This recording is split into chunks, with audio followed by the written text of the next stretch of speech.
El día de hoy me encuentro con Raúl Rivera, manager de la división de ciberseguridad de Mastercard. Don Raúl, gracias por la invitación y aceptar hablar con nosotros un ratito esta tarde sobre un tema que nos embarga a todos, como es la ciberseguridad. Esta mañana pudimos descubrir lo que fue el Cybersecurity Risk Summit de Mastercard. ¿Qué pudimos descubrir en esta segunda presentación, segunda edición que tuvo este Mastercard? Sí, muchísimas gracias, Jonathan. Bueno, mira, yo creo que algo que fue riquísimo poder compartir en este summit del día de hoy, ¿no? Es conocer cuáles son esas tendencias que estamos viendo en el mercado, ¿no? Entender que cuando estamos hablando de ecosistemas digitales, pues son sistemas en donde uno no le ve la cara a quién está interactuando con uno detrás de una computadora, ¿no? Y por eso es muy importante entender qué está pasando, qué es lo que comúnmente nos estamos encontrando con mayor frecuencia, cuáles son los tipos de ataques que estamos viendo, inclusive cuánto le está costando a las organizaciones este tipo de cosas y con base en eso tomar conciencia de cómo podemos diseñar estrategias, ¿sí? Las estrategias yo considero que son muy importantes una vez que ya comprendemos el panorama, porque las estrategias le permiten a uno decir, bueno, ¿cómo voy a hacerle frente a esta situación? ¿No? Si ya yo sé que esta situación tiene esta problemática, ¿verdad? El diseño de la estrategia nos permite decir hacia dónde queremos enrumbar los esfuerzos, cuánto vamos a invertir, cuáles son los esfuerzos que vamos a poner dentro de todo lo que es, por ejemplo, la gestión que vamos a hacer para poder garantizar que tenemos una ciberseguridad.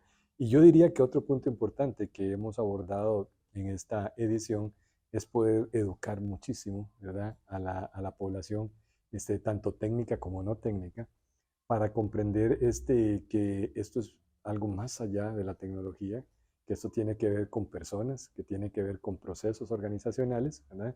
Y que si no funciona todo eso como parte del mismo ecosistema, probablemente vamos a seguir sufriendo cosas como las que hemos visto en el pasado.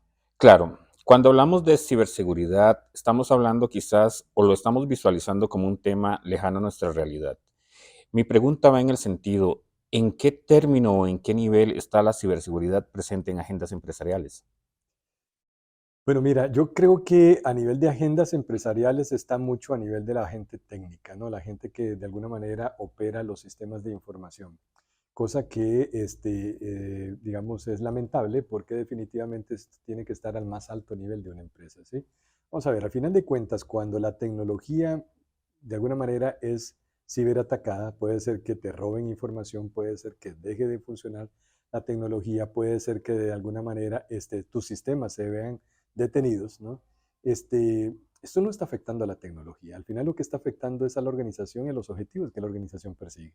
Entonces, por ejemplo, lo que nos pasó, por ejemplo, como país en Costa Rica, donde teníamos un servicio, por ejemplo, como el servicio de aduanas, importaciones, exportaciones, ¿no?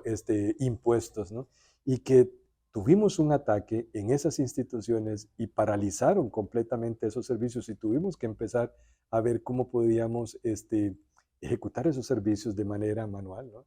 Definitivamente eso impacta a una nación, ¿no? Igualmente le pasa a las organizaciones. Cuando una organización se ve, digamos, vulnerada por algún tipo de ciberdelincuencia, lo que va a pasar es que eso no va a afectar a la tecnología, lo que va a afectar es esos objetivos organizacionales y obviamente con eso la organización va a tener alguna afectación importante. Hace muchos años nosotros acostumbrábamos a ir a visitar el banco y era todo aquel tejimaneje a la hora de visitar una sucursal. Hoy en día ese panorama ha cambiado y ya ahora prácticamente desde un clip podemos hacer pagar cosas desde Costa Rica, por ejemplo, a alguien que está en Londres. El mundo se nos hizo corto. A nivel de ciberseguridad bancaria, ¿cuál es el principal reto que deben entender las entidades bancarias en este aspecto? Bueno, yo diría que uno de los, de los retos principales, este, básicamente es entender que en toda interacción digital siempre estamos a la luz o a la exposición de situaciones que definitivamente no necesariamente puedo controlar. Pero, digamos, yo no puedo controlar esas situaciones y normalmente a esas situaciones nosotros le llamamos amenazas, ¿no? Las amenazas no forman parte de la organización. Las amenazas son potencialmente cosas que existen en el entorno, ¿sí? Sin embargo, cuando yo me analizo internamente a nivel de procesos, a nivel de personas, a nivel de tecnología, y puedo identificar si esa amenaza tratara de alguna manera de tomar ventaja de esas situaciones que son vulnerables, ¿no? ¿Qué podría pasarme? Y entender cuál es el impacto que me genera, creo que ahí es donde definitivamente nosotros podemos entender y hacer mucho más conciencia en la alta dirección, ¿no? De cuáles son los elementos que realmente deben de tomar en cuenta. Y esto me lleva a que con esto van a entender claramente sus riesgos, ¿sí? Tener presencia en el Internet tiene riesgos. Y si realmente lo que queremos es hacer negocios donde utilicemos el Internet como herramienta para poder hacer esos negocios, ¿no? Pues yo tengo que entender también cómo debo de protegerme dentro de esos ecosistemas, ¿no? Entonces, es muy importante que desde las más altas, digamos, esferas de una organización, tengan esa conciencia y tengan ese entendimiento antes de ir a pedir, digamos, o invertir en tecnología como tal. Hoy en día estamos creando una huella digital que muchas veces es increíble el montón de rastro tecnológico o digital que dejamos en la red.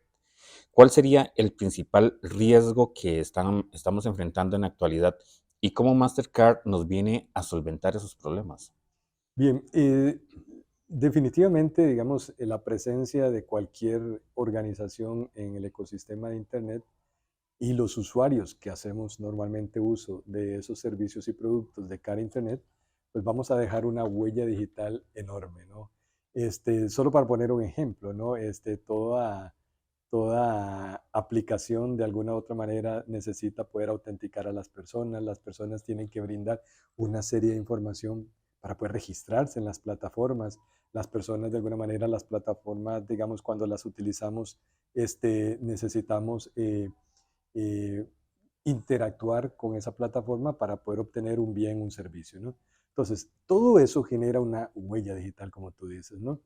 ¿Qué está haciendo Mastercard? Mastercard lo que está haciendo es facilitando a las organizaciones para que puedan comprender cómo pueden utilizar toda esa información para poder proteger, digamos, a los consumidores, para poder proteger a los usuarios, para poder proteger las empresas, ¿no? Y obviamente a las personas también, ¿no? De forma tal que comprendamos que tenemos que tener visibilidad de todos esos riesgos que están ahí, ¿no? Pero también tener visibilidad de esas cosas que son propias de la organización, que están expuestas a las vulnerabilidades, ¿no? Y que con base en eso poder armar estratégicamente un mapa de ruta, un plan de trabajo, ¿no? Un plan de trabajo que nos permita tomar una exposición de un tamaño X y reducirla a un tamaño Y, tomando en consideración que tengo claridad de qué es lo que está pasando. Y no que tratemos de invertir en tecnología, como nos pasa muchas veces, sin tener ese norte en el cual apuntar, ¿no? En donde invertimos en tecnología no significa que no, digamos, no vayan a ayudarme en algo, pero no necesariamente significa que va a resolver una problemática que todavía no hemos abordado ni hemos estudiado. Claro. Don Raúl, para ir terminando, ¿cuáles serían esas tres novedades que trae Mastercard para combatir la ciberdelincuencia? Bueno, la primera diría yo, el poder identificar de manera única e inequívoca a los usuarios en una plataforma digital basándose en su comportamiento, ¿no? Eso es una novedad. ¿Por qué? Porque estamos muy acostumbrados a utilizar mucha información, ¿verdad? Que la persona sabe. La información que uno sabe es transferible y cuando la información es transferible, alguien más la puede utilizar, digamos, en nombre mío. Entonces, al final, eso no te ayuda, digamos, de alguna manera, a identificar de manera única a la persona. Luego tenemos, le hemos agregado elementos como, por ejemplo, tokens, elementos como firma digital y otros que acompañan a un usuario y una contraseña. Eso se le llama algo que uno tiene, pero no necesariamente eso también protege porque son transferibles también, ¿no? La huella digital, la voz, el iris, ¿no? Que es biometría, la hemos utilizado fuertemente y es muchísimo más seguro, por ejemplo, que las dos primeras. Sin embargo, hay dos problemas. No es que no sea, digamos, infalible, también hay formas de vulnerar este tipo de tecnologías, pero una que creo yo que es muy importante es que es una tecnología que no necesariamente está para todas las personas, ¿sí? No todas las personas tienen dispositivos que puedan leer una huella, leer la cara, y eso genera discriminación hasta cierto punto en el uso de las plataformas digitales. Por eso Mastercard entonces trabaja en identificar que tú eres tú por lo que tú haces, cómo te comportas, cómo tomas un teléfono, si lo tomas con la mano derecha, la mano izquierda, en qué velocidad tecleas, si tecleas con una mano, con las dos manos, ¿no? Cómo mueves el mouse de la computadora, cómo escribes en el teclado, ¿no? Y todo eso genera, digamos, un patrón de comportamiento con el cual es irrepetible. No hay una persona que pueda, digamos, generar todas esas variables y tratar de engañar, digamos, a un sistema, tratando de hacer mímica de todas esas variables, ¿no? Eso es uno. Lo segundo, el segundo producto que es importantísimo, creo yo, hoy día sobre todo, es que las instituciones estamos demasiado acostumbrados a vernos nosotros mismos cómo están las vulnerabilidades y los controles a nivel interno, ¿sí? Pero hoy día, que pasamos 24/7 conectados al Internet, lo mejor que podemos hacer es entender cómo nos ven los ciberdelincuentes a nosotros, cuáles son las cosas que para ellos son situaciones que nos están exponiendo, que ellos toman ventaja de eso, pero que si uno solo se analiza lo interno y no analiza, digamos, de forma externa, nunca las llega a ver y los ciberdelincuentes se adelantan, ¿verdad? Y las ven primero, ¿no? Entonces creo que eso es un producto innovador. Y el tercer producto que nosotros estamos ofreciendo a todos nuestros clientes es un producto que permite comprender cómo se está moviendo, cómo está evolucionando todos estos ataques, las herramientas que los ciberdelincuentes están usando, porque es importante también entenderlos a ellos, cómo operan, cuáles son las estrategias que utilizan, ¿no?